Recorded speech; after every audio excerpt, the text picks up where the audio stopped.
حافظ محمد سمسام بخاری صاحب، میں ان سے گزارش کرتا ہوں وہ مائک پر تشریف لائیں اور اپنے خیالات کا اظہار فرمائیں۔ محترم جناب حافظ محمد سمسام بخاری صاحب۔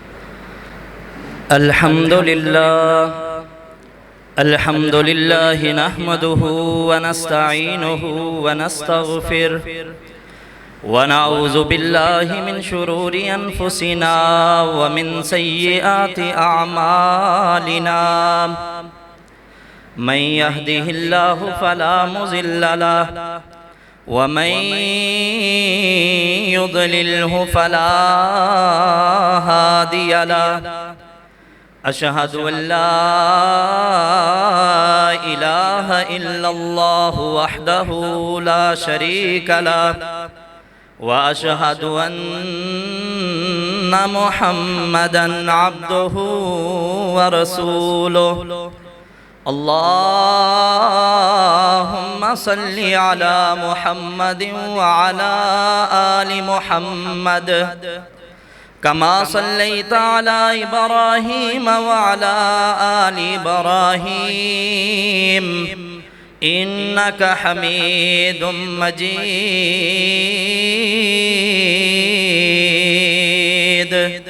اللهم بارك على محمد وعلى آل محمد كما باركت على إبراهيم وعلى آل إبراهيم إنك حميد مجيد رب اشرح لي صدري ويسر لي أمري واحلل عقدة من لساني يفقه قولي اللهم رب زدني علما اللهم رب زدني عملا فأعوذ بالله السميع العليم من الشيطان الرجيم بسم الله الرحمن الرحيم فإن آمنوا بمثل ما آمنتم به فقد اهتدوا وإن تولوا فإنما هم في شقاق فسيكفيكهم الله وهو السميع العليم وقال الله تعالى في مقام آخر محمد رسول الله والذين معه أشداء على الكفار رحماء بينهم لو شوق سے نام صحابہ کا لو شوق سے نام صحابہ کا کرو چرچا عام صحابہ کا گر طلب ہو تم کو جنت کی لو دامن تھام صحابہ کا ہر قسم کی حمد و ثنا اللہ مالک الملک کے لیے درود و سلام زمین کے ذرات سے زیادہ آسمان کے ستاروں سے زیادہ شبنم کے قطرات اور سمندر کی جھاگ سے زیادہ درود تاجدار مدینہ سرور قلب و سینہ حضرت محمد الرسول اللہ صلی اللہ علیہ وسلم کی ذات اقدس پر بے شمار اللہ کی رحمتیں ہوں صحابہ رضوان اللہ علیہم اجمعین تابعین تبع تابعین محدثین اور بزرگان دین پر واجب الاحترام بزرگوں دوستو اگر دیکھا جائے نا تو دو گروہ ایسے ہیں جن پر اللہ نے بھی لعنت کی ہے اور رسول اللہ صلی اللہ علیہ وسلم نے بھی لعنت فرمائی ہے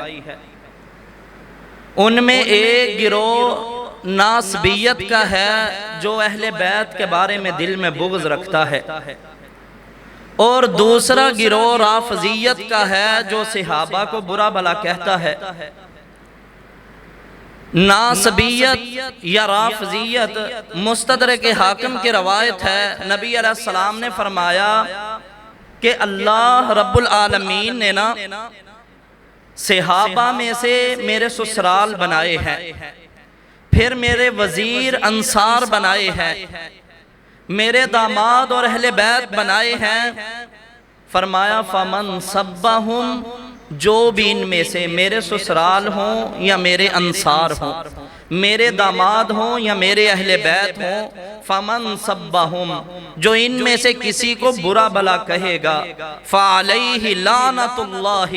والملائکۃ والناس اجمعین، اس پر اللہ کی بھی لعنت ہے، فرشتوں کی بھی لعنت ہے، اور تمام لوگوں کی بھی لعنت ہے۔ اور آگے نبی علیہ السلام نے ہمیں بڑی دعوت فکر دی ہے، فرمایا لا یقبل منہ یوم القیامت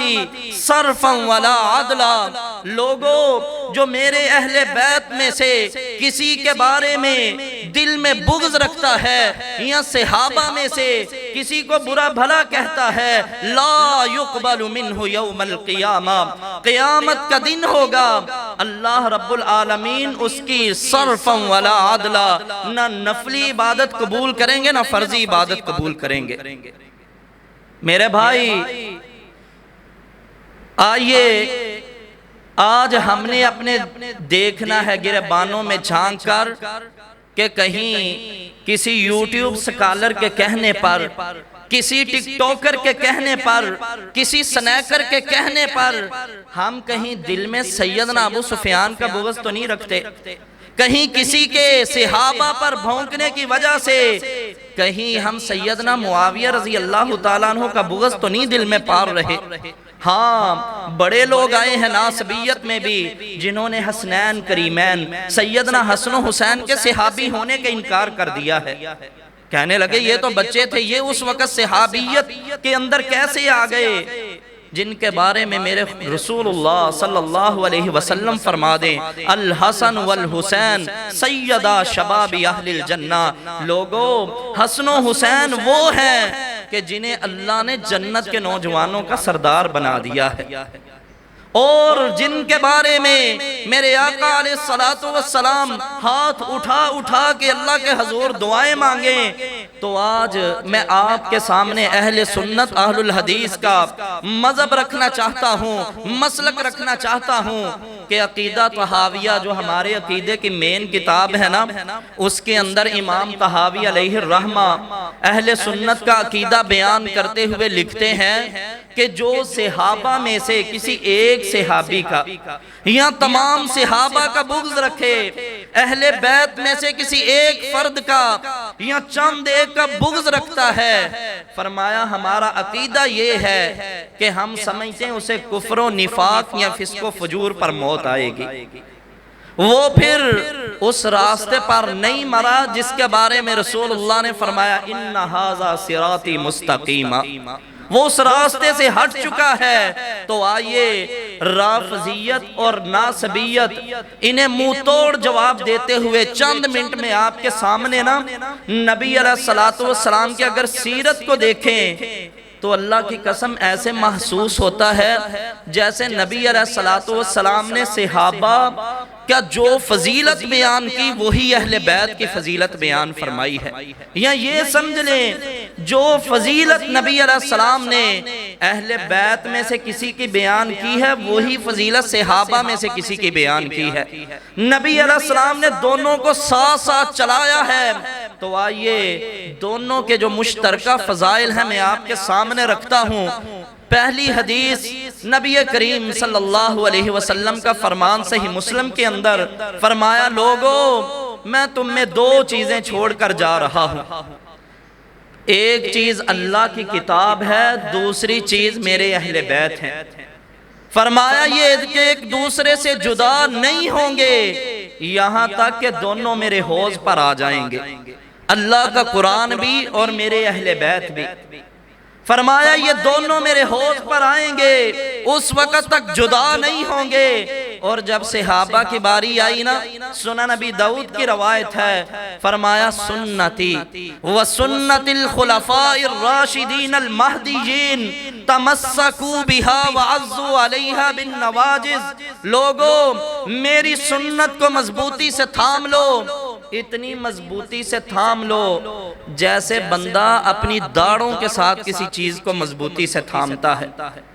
اور خلفائے راشدین کی سنت کو، صدیق و فاروق عثمان و حیدر کی سنت کو بھی اتنی ہی مضبوطی سے تھامنا ہے جیسے کوئی بندہ اپنی داڑھوں سے کسی چیز کو مضبوطی سے تھام لیتا ہے۔ اور جب اس حدیث کو میں نے پڑھا تو میں سوچنے لگا کہ بندہ اگر اکیلے قرآن پر عمل کرے نا، حدیث کو چھوڑ دے، سنت کو چھوڑ دے، تو وہ بندہ بھی گمراہ ہو جاتا ہے، کیونکہ نبی علیہ السلام نے فرمایا ان قریب ایسے لوگ آئیں گے میری امت میں جو کہیں گے علیکم بالقرآن، علیکم بالقرآن، صرف قرآن کو تھام لو، سنت کی ضرورت نہیں، صرف قرآن کو تھام لو، حدیث کی ضرورت نہیں۔ نبی علیہ السلام نے فرمایا کہ لوگو اس حدیث کو پڑھ کر میں نے یہ سمجھا کہ جو اکیلے قرآن کو تھامے سنت کو چھوڑ دے وہ بھی گمراہ ہے، جو اکیلی سنت کو تھامے قرآن کو چھوڑ دے وہ بھی گمراہ ہے۔ تو نبی علیہ السلام نے جب اہل بیت کی باری آئی فرمایا یہ قرآن کے ساتھ آئیں گے میرے حوض پر۔ جب صحابہ کی باری آئی فرمایا میری سنت کو، میرے صحابہ کی سنت کو تھام لو۔ نبی علیہ السلام بتانا یہ چاہتے ہیں جس طرح قرآن اور سنت ایک دوسرے کے بغیر سمجھی نہیں جا سکتی، جس طرح قرآن اور سنت پر ایک پر عمل کریں دوسرے کو چھوڑ دیں بندہ گمراہ ہے، اسی طرح جو صحابہ کو چھوڑ دے اہل بیت کو تھام لے وہ بھی گمراہ ہے، جو اہل بیت کو چھوڑ کر صحابہ کو تھام لے وہ بھی گمراہ ہے۔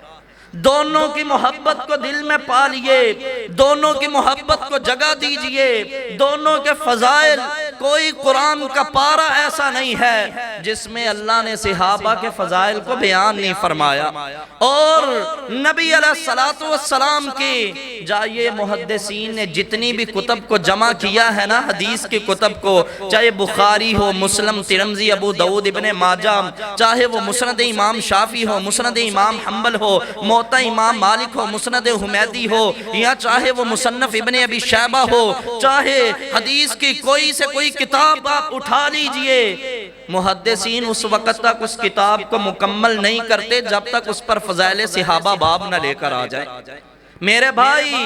تو نبی علیہ السلام نے ہماری تربیت ایسے کی ہے کہ لوگوں دیکھنا، اہل بیت کی محبت میں آ کر صحابہ کو برا بلا نہ کہنا، ایسے نہ کرنا کہ صدیق و فاروق کی محبت میں آ کر تم میرے اہل بیت کو برا بلا نہ کہنا۔ تو نبی علیہ السلام نے نا دوسری فضیلت فرمایا الحسن والحسین سیدہ شباب اہل الجنہ، اہل بیت کی یہ فضیلت بیان فرمائی کہ حسن و حسین جنت کے نوجوانوں کے سردار ہیں۔ اور صحابہ کی باری آئی فرمایا ان ابا بکر و عمر کہولا اہل الجنہ، سنن ابن ماجہ کی روایت ہے، فرمایا لوگوں دنیا میں جتنے لوگ بوڑھے فوت ہوتے ہیں نا، ابو بکر و عمر تمام بوڑھوں کے سردار ہوں گے۔ بلکہ سنن ابن ماجہ کے اندر یہ اضافے کے ساتھ روایت موجود ہے، فرمایا اللہ کے انبیاء اور رسل کے علاوہ پہلوں کے بھی بعد والوں کے بھی جتنے بھی حضرت آدم سے لے کر قیامت تک لوگ آئیں گے، انبیاء اور رسولوں کے علاوہ تمام بوڑھوں کے سردار صدیق و فاروق ہوں گے۔ اہل بیت میں نوجوانوں کے سردار حسنین کریمین اور بوڑھوں کے سردار صحابہ میں ابو بکر و عمر۔ اسی طرح میرے نبی علیہ السلام نے ایک فضیلت اور بیان فرمائی، اگر دیکھا جائے نا تو آقا علیہ السلام نے غزوہ تبوک پر جا رہے ہیں، فرمایا علی تم مدینہ میں رہ کر میری نیابت کرو گے، نائب ہو تم میرے مدینہ میں رہ کر۔ منافقین نے تانے دیے، انہوں نے کہا علی نبی کی نظروں میں تیری اہمیت نہیں ہے، اگر ہوتی تو تجھے عورتوں اور بچوں کے پاس چھوڑ کر نہ جاتے، تجھے اپنے ساتھ میدان جنگ میں لے کر جاتے۔ نبی علیہ السلام مدینہ سے باہر جا رہے ہیں، حضرت علی پیچھے سے پہنچے، کہنے لگے اللہ کے رسول صلی اللہ علیہ وسلم جب بتا رہے ہیں آنکھوں میں آنسو ہیں، فرمایا اللہ کے رسول لوگ اس طرح کہتے ہیں میری آپ کی نظر میں اہمیت نہیں ہے اور مجھے تانے دے رہے ہیں، فرمایا علی تیری میری نظر میں وہی اہمیت ہے جو موسیٰ علیہ السلام کی نظروں میں ہارون کی اہمیت تھی۔ جب موسیٰ علیہ السلام طور پر گئے نا تو آپ نے اپنی جگہ پر نیابت کے فرائض حضرت ہارون کو عطا فرمائے، پیچھے سے بنو اسرائیل کی رکھوالی کے لیے ہارون کو چھوڑ کر گئے، تو ساتھ ہی نبی علیہ السلام نے ہماری تربیت کے لیے فرما دیا کہ کوئی یہ نہ بعد میں آنے والا سمجھ لے کہ پتہ نہیں ہارون نبی تھے، علی بھی نبی ہوں گے۔ فرمایا علی لیکن یہ بات یاد رکھنا، لا نبی یا بعدی، میرے بعد کوئی نبی نہیں آئے گا۔ نبی علیہ السلام نے جس طرح سیدنا ہارون سے مشابت سیدنا علی کو دی، اگر صحابہ میں دیکھیں تو فرمایا لوگوں لو کان نبی بعدی لکان عمر، اگر میرے بعد کوئی نبی ہوتا تو عمر ہوتے۔ یعنی اہل بیت میں سے بھی سیدنا علی المرتضیٰ کو اللہ کے رسول ایک نبی سے مشابت دے رہے ہیں، ساتھ فرما رہے ہیں لا نبی بعدی، میرے بعد کوئی نبی نہیں ہے۔ اور اسی طرح نبی علیہ السلام نے فرمایا اگر کوئی نبی ہوتا تو عمر ہوتے۔ میرے بھائی آئیے اللہ کے لیے صحابہ کے بارے میں، اہل بیت کے بارے میں اپنے دلوں کو پاک کیجئے، صاف کیجئے، صحابہ کے فضائل کو بیان کیجئے۔ آج افسوس ہوتا ہے کہ اللہ تو قرآن میں یہ فرمائیں محمد الرسول اللہ والذین معہ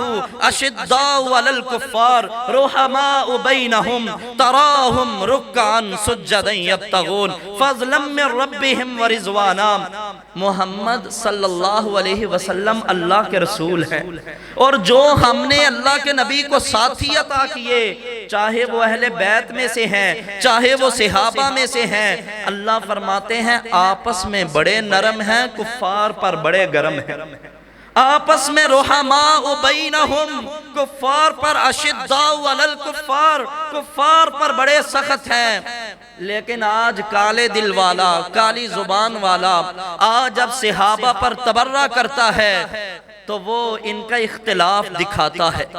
وہ کہتا ہے ان میں آپس میں لڑائیاں ہوئی ہیں۔ نعوذ باللہ سیدنا عمر نے فاطمہ الزہرا رضی اللہ تعالی عنہ کا بازو توڑ دیا، وہ یہ دکھانے کی کوشش کرتا ہے کہ سیدنا معاویہ اور ان کے اہل خانہ نے نبی علیہ السلام کے اہل بیت کو شہید کیا۔ آئیے میں بتاتا ہوں آپ کو، سیرت ابن ہشام میں صحیح سند کے ساتھ روایت ہے، امام ابن ہشام علیہ الرحمہ لے کر آئے ہیں کہ نبی علیہ السلام جب مکہ میں تھے نا، سیدہ فاطمہ الزہرا 5 برس کی تھی۔ کتنی برس کی تھی؟ 5 برس کی۔ ایک دفعہ ابو جہل نے حضرت فاطمہ الزہرا کے چہرہ پر انوار پر تھپڑ مار دیا، وہ روتی ہوئی نبی علیہ السلام کے پاس آئی تو نبی علیہ السلام نے فرمایا بیٹا یہ بات نہ جا کر ابو سفیان کو بتاؤ، سردار آدمی ہے، فوج کا سپہ سالار ہے۔ حضرت فاطمہ جاتی ہے، جا کر جب ابو سفیان کو بتایا نا، ابو سفیان رضی اللہ تعالی عنہ نے ننھی فاطمہ الزہرا رضی اللہ تعالی عنہ کو انگلی سے پکڑتے ہیں ابو جہل کے پاس لے کر گئے، ویسا ہی تھپڑ ابو جہل کے منہ پر مارا اور کہا کہ اے ظالمان،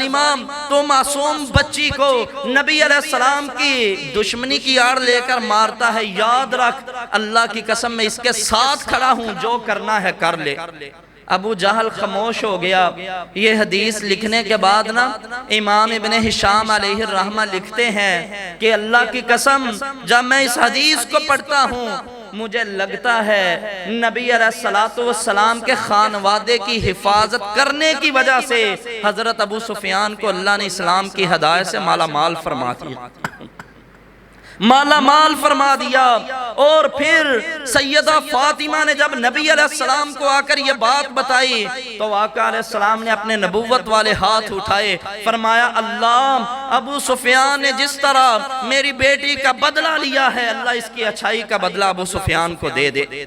میرے نبی کی دعا کی بدولت اللہ نے ابو سفیان کو اسلام کی طرف راغب کیا۔ صرف ابو سفیان نہیں، ابو سفیان کی بیٹی کو نبی علیہ السلام کی بیوی مومنوں کی ماں بنا دیا۔ ابو سفیان کے بیٹے سیدنا معاویہ کو کاتب وحی بنا دیا۔ خود ابو سفیان رضی اللہ تعالی عنہ کے بارے میں حدیث مرکوز ہے طبقات ابن سعد میں، آپ جب غزوہ طائف میں محاصرہ طائف کیے ہوئے تھے، دشمن کا کا ایک تیر آیا، حضرت ابو سفیان کی دانی آنکھ پر لگا، ڈیلا جو بہ بہ کر رخسار پر آ گیا، ڈیلے کے نیچے نا ہاتھ رکھا ہے۔ اسی طرح نبی علیہ السلام کے پاس آئے، آ کر کہنے لگے اللہ کے رسول صلی اللہ علیہ وسلم دعا فرما دیجئے اللہ میری آنکھ کو درست کر دے۔ نبی علیہ السلام نے فرمایا ابو سفیان میں دعا کروں گا، انشاءاللہ مجھے امید ہے اللہ شفا بھی عطا فرما دیں گے، لیکن اگر تو صبر کرے تو تیرے لیے جنت ہے۔ حضرت ابو سفیان نے اس ڈیلے کو پکڑا جو تسمہ اٹکا ہوا تھا، پکڑ کر کھینچ دیا، فرمایا ایسی آنکھ کی ضرورت نہیں ہے جو میرے اور جنت کے درمیان میں حائل ہو جائے۔ میرے بھائی آج ان صحابہ کے بارے میں تبرہ کیا جاتا ہے، کہانیاں سنائی جاتی ہیں، آپ کو بتایا جاتا ہے تاکہ آپ کے ذہن کے اندر یہ خرافات آ جائیں، صحابہ کا بغض آ جائے۔ کہا جاتا ہے جی حضرت حمزہ کو شہید کر کے نا حضرت ہندہ نے ابو سفیان کی جو والدہ ہے، ابو سفیان کی جو بیوی سیدنا معاویہ کی والدہ ہے، کہتے ہیں انہوں نے حضرت حمزہ کے کان کاٹ دیے، ناک کاٹ دیا، کلیجہ نکال کر چبا لیا۔ اللہ کی قسم اس کی کوئی صحیح سند نہیں ہے۔ آئیے حضرت ہندہ کے بارے میں صحیح بخاری کی آپ کو روایت بتاتا چلوں۔ نبی علیہ السلام کے پاس جب آئی اسلام کو قبول کیا تو کہنے لگی اللہ کے رسول صلی اللہ علیہ وسلم جب اسلام قبول نہیں کیا تھا مجھے اللہ کی قسم ہے سب سے زیادہ برا شہر آپ کا لگتا تھا، سب سے زیادہ برا دین آپ کا لگتا تھا، اور نعوذ باللہ سب سے زیادہ برے آدمی آپ لگتے تھے، لیکن اللہ کے رسول اللہ کی قسم ہے اب اسلام قبول کرنے کے بعد آپ سے بڑھ کر اس چہرے سے زیادہ محبوب کوئی چہرہ نہیں ہے، آپ کے شہر سے محبوب کوئی شہر نہیں، آپ کے دین سے محبوب کوئی دین نہیں۔ تو جب نبی علیہ السلام نے یہ سنا نا فرمایا اے ہندہ میرا معاملہ بھی ایسے ہی ہے، اور نبی علیہ السلام نے بھی قسم اٹھا کر فرمایا مجھے بھی اللہ کی قسم ہے تم مجھے سب سے زیادہ محبوب ہو، تمہارا گھر مجھے تمام گھروں سے محبوب ہے۔ میرے بھائی جن کے بارے میں نبی علیہ السلام یہ فرمائیں یہ مجھے سب سے بڑھ کر محبوب، جن کے گھر کے بارے میں یہ فرمائیں سارے گھروں سے زیادہ محبوب، نبی فاتحانہ مکہ میں داخل ہوئے، اعلان کر دیا لوگوں جو آج ہتھیار ڈال دے گا اسے عام معافی کا اعلان ہے، جو آج ابو سفیان کے گھر میں داخل ہو جائے گا محمد اس کی معافی کا بھی اعلان کرتا ہے صلی اللہ علیہ وسلم۔ تو آئیے صحابہ میں سے کوئی فرد ہو، یہ دو تین صحابہ کی میں نے ہٹ کر فضیلت اس لیے بیان کی ہے کیونکہ اکثر ناہنجار قسم کے لوگ، کالی زبان والے، کالے دل والے لوگ اس گھرانے پر بھونکنے کی کوشش کرتے ہیں۔ تو میرے بھائیوں صحابہ کی محبت کو پیدا کیجئے، اہل بیت کی محبت کو پیدا کیجئے۔ آج افسوس ان پر تو ہوتا ہی ہوتا ہے جو صحابہ پر تبرہ کرتے ہیں، لیکن اللہ کی قسم ہم اپنے آپ پر بھی افسوس کریں کہ ہم میں سے کتنے ساتھی ایسے ہیں جنہیں یہ پتا ہے کہ اہل بیت اور صحابہ میں رشتہ داریاں کیسی عظیم تھی، جنہیں یہ پتا ہے کہ ابو بکر صدیق کا نام کیا تھا، جنہیں یہ پتا ہے عمر رضی اللہ تعالیٰ عنہ کا نبی سے رشتہ کیا ہے، جنہیں یہ پتا ہے کہ عثمان رضی اللہ تعالیٰ عنہ کی اہل بیت سے رشتہ داریاں کس قدر زیادہ ہیں۔ میرے بھائی نہ ہمیں پتا نہ ہمارے بچوں کو پتا ہے، ہمیں بتایا ہی نہیں گیا۔ ہمارے بچے ہیں نا کرکٹر کے نام یاد ہیں انہیں، انڈیا کے کنجر اور کنجریوں کے نام یاد ہیں انہیں فلم سٹاروں ڈرامے بازوں کے نام تو یاد ہیں، لیکن نئی نام یاد تو انہیں نبی علیہ السلام کے نام یاد نہیں ہے، نئی انہیں نام یاد تو اسماء حسنہ انہیں نام ہم نے یاد نہیں کروائے، نئی نام یاد تو انہیں ابو بکر و صدیق، فاروق و حیدر، طلحہ زبیر، سعد و سعید، بلال و عمار کے نام یاد نہیں ہیں، جنہوں نے نبی علیہ السلام کے لیے اپنا تن من دھن قربان کر دیا۔ کیا اس میں ہماری غلطی نہیں ہے کہ ہم نے اپنے بچوں کو یہ سکھایا نہیں ہے؟ سیدنا سعید بن مسیب کے پاس امام اوزاعی آئے، آ کر کہنے لگے حضرت مجھے کوئی نصیحت فرما دیں۔ تو امام سعید بن مسیب علیہ الرحمہ جن کے گھر میں سیدنا ابو ہریرہ کی بیٹی ہے تو وہ فرمانے لگے کہ اے لوگو سن لو، اوزاعی میں تمہیں یہ نصیحت کرتا ہوں کہ ہم لوگ نا جو مدینے کے رہنے والے ہیں، ہم لوگوں کو ابو بکر و عمر کی محبت ایسے سکھاتے ہیں جیسے قرآن کی سورت سکھائی جاتی ہے۔ آج کبھی ہم نے بھی اپنی اولاد کی تربیت پر توجہ دی ہے؟ ہم نے بھی کبھی انہیں اس طرح سکھانے کی کوشش کی ہے؟ میرے بھائی، اللہ کے لیے ضرورت اس امر کی ہے کہ انہیں صحابہ کی محبت سکھائیں۔ صحابہ، سیرت الصحابیات، سیرت الصحابہ کا مواد اپنے گھر میں رکھیں، آپ کے بچے پڑھیں، آپ کے گھر والے پڑھیں۔ ہم سید سبطین شاہ نقوی حافظہ اللہ میرے استاد بھی ہیں، ہم ان کے پاس جب پڑھتے تھے نا، انہوں نے ہمیں عقیدہ پڑھایا، اسلامی عقیدہ۔ اللہ رب العالمین ان سے دین کے زیادہ کام لے۔ وہ ہمیں بتایا، انہوں نے ایک مرتبہ نہیں کئی مرتبہ بتایا، اپنی تقاریر میں بھی بتاتے ہیں۔ انہوں نے فرمایا کہ میرے سگے ماموں جب بھی نعوذ باللہ گھر میں نا کوئی کتا آ جاتا نا تو وہ کہتے یہ ابو بکر ہے، یہ عمر ہے، نعوذ باللہ من ذالک۔ نبی علیہ السلام کے صحابہ کی گستاخی کرتے، اللہ نے اسے دنیا میں نشان عبرت ایسے بنا دیا کہ جب وہ مرنے لگا نا، مرنے سے 1 مہینہ پہلے اللہ نے اس کی زبان کو کتے کی زبان بنا دیا، جب بھی بولتا تھا کتے کی طرح بھونکتا تھا۔